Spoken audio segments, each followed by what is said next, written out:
Let me begin by referring to the front page of today's Washington Post, the headline, Obama, Social Security on table, cuts offered in debt talks.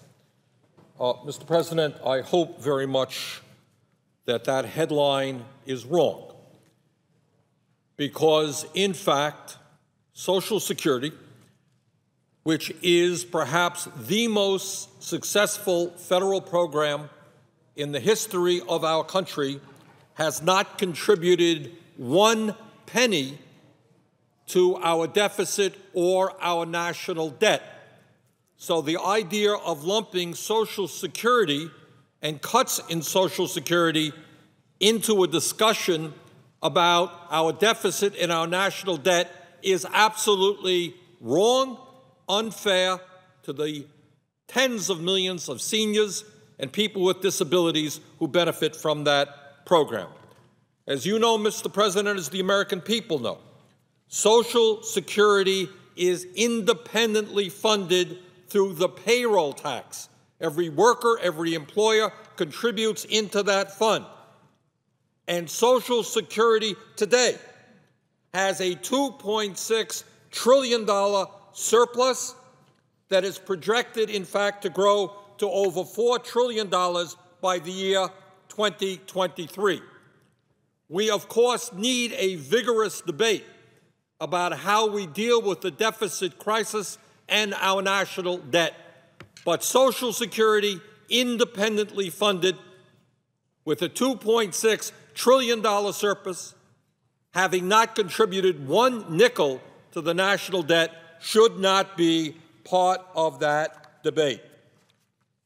Mr. President, I understand that there are many people in the Senate, many of my Republican colleagues, who do not like Social Security, who do not believe in Social Security, because essentially they do not believe that the government should be involved in retirement insurance for seniors or for people with disabilities.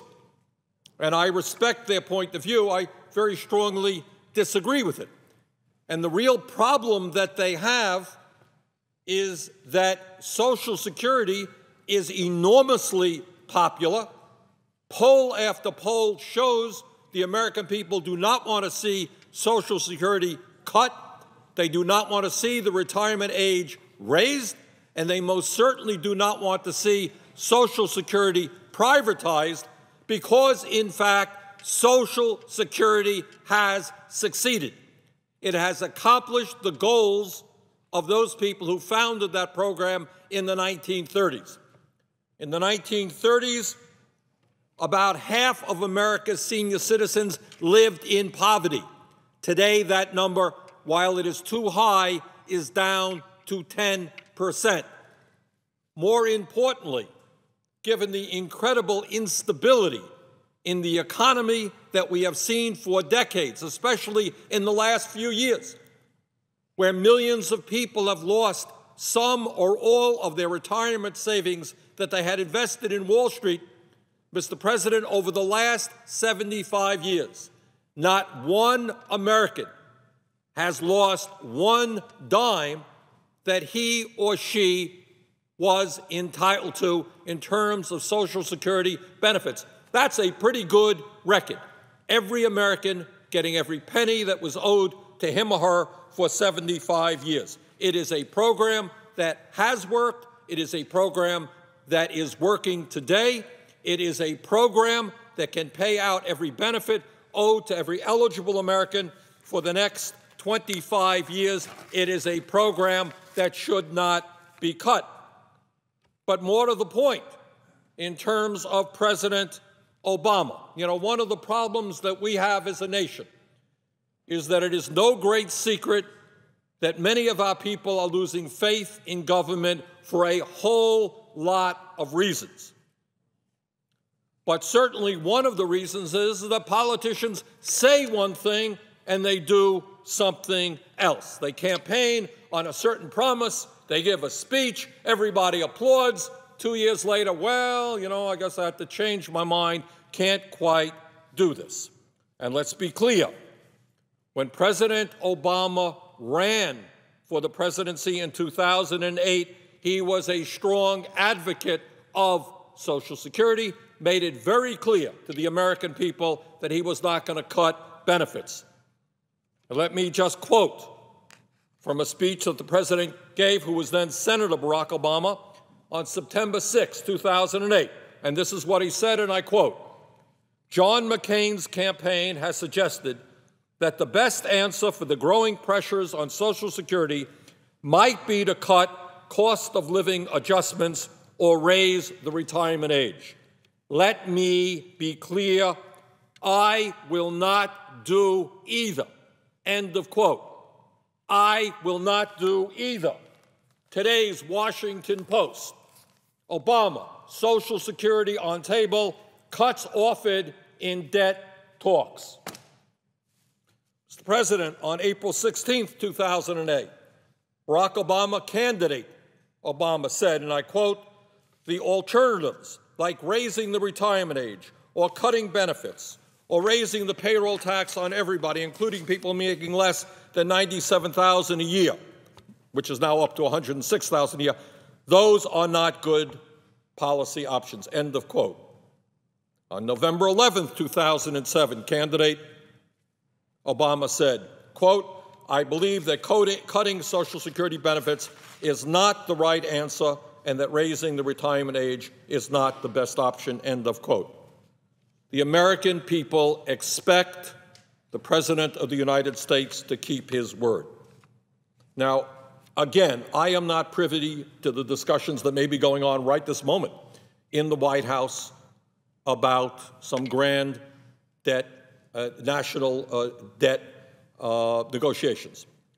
All I can tell you, and it may be accurate, it may not, the media has been wrong once or twice in history, but according to today's Washington Post, the President is considering lowering cost of living adjustments for Social Security recipients, even though, by the way, as you well know, Mr. President, Social Security recipients have not received a COLA in the last 2 years. So let's be clear. Today, despite significant inflation on health care costs, prescription drugs, seniors have not received a COLA in 2 years. Disabled vets have not received a COLA in 2 years. But apparently, the President, negotiating with the Republicans, is considering lowering COLAs in the future. Now, it's important to understand what that means. According to the Strengthen Social Security campaign, which is a coalition of senior groups who are working hard to protect Social Security, changing the way Social Security cost of living adjustments are calculated, as the President may be considering. Again, I do not want to make a definitive statement. All I'm doing is telling you what is in the Washington Post front page today. Is it true? I can't say. But if it is true, this would cost senior citizens hundreds of dollars a year in lower benefits. Now, the Congressional Budget Office estimates that the adoption of the so-called chained CPI, this is a different formulation. I happen to believe, and have introduced legislation to this effect, that the current COLAs for seniors are not accurate and are too low, because they do not, in a realistic way, measure what seniors are purchasing, which to a significant degree has to do with health care and prescription drugs. When you're old, you're not primarily buying laptop computers or big television sets. You're often spending a lot of your money on health care, prescription drugs. Those costs are going up. So I think today's COLA is too low in that it does not reflect the real purchasing needs of seniors. According to the CBO, if in fact the government adopted the so-called chained CPI, which is a different formulation, which is even lower than the current inadequate formulation, annual COLAs under this proposal would cut benefits by $112 billion over 10 years. And here's the important point for individuals. The Social Security Administration chief actuary estimates the effects of this change would be that beneficiaries who retire at the age of 65 and receive average benefits would get $560 less a year at age 75 than they would under current law, and get $1,000 less a year at age 85. People are living longer. Many of our people, God bless them, reach 75, reach 85. To say to somebody that when they reach 85, don't have a whole lot of money, that as a result of these cuts they'll get $1,000 a year less is totally, to my mind, unacceptable and not something that should be supported by the President or by any member of the Senate. Mr. President, the American people, despite what many of my Republican friends are saying, are pretty clear on some basic issues regarding how we address the serious problem of our national debt and our deficit. And what the American people say in poll after poll after poll, and they say it to me on the streets in Burlington, Vermont, or any other place in Vermont that I go, they say that what we must have is shared sacrifice. That at a time when poverty is increasing in this country, when we have the highest rate of childhood poverty in the industrialized world, that when millions of workers today are working longer hours for lower wages, when unemployment is sky high, when seniors have not received a COLA in 2 years, when young people are finding it hard to get any jobs at all, that it is immoral and bad economics to do deficit reduction on the backs of those people, of working families, of children, of the elderly, of the sick, of the poor. Overwhelmingly, the American people say that is wrong, especially at a time when the wealthiest people have never had it so good, when corporate profits are soaring. Mr. President, you may have seen an article, front page New York Times, a few days ago. CEOs of major corporations have seen a 23% increase last year in their compensation packages. 23%. We're in the midst of a horrendous recession. Real wages for American workers are going down. CEOs are doing great. Wall Street is doing great. Corporate profits are soaring. And we have dozens of corporations who make huge profits, don't pay a nickel in taxes. We have a military budget today 3 times higher than it was in 1997. So what the vast majority of the people say, and they say it in polls all over the place, is you need to go forward with shared sacrifice, not as the Republicans suggest, cut programs for the most vulnerable people in this country, throw millions of kids off of Medicaid, end Medicare as we know it right now, make it impossible for working-class families to send their kids to college. That's not what the American people are saying. A recent survey by Public Policy Polling in swing states asked the question, and when voters in Ohio, this is just the other day it came out, were asked this spring if they would support or oppose cutting spending on Social Security to reduce the national debt, only 16% favored that approach compared to 80% who were opposed. Similar, identical results, very close results in states such as Missouri, Montana, and Minnesota. That was just out in the papers yesterday. Meanwhile, strong majorities, including Republicans, favor increased revenue from the wealthiest Americans and most profitable corporations should be part of any deficit reduction package. So, Mr. President, let me just conclude by saying that I hope very much President Obama does not reach any agreement with the Republicans, which includes cuts in Social Security.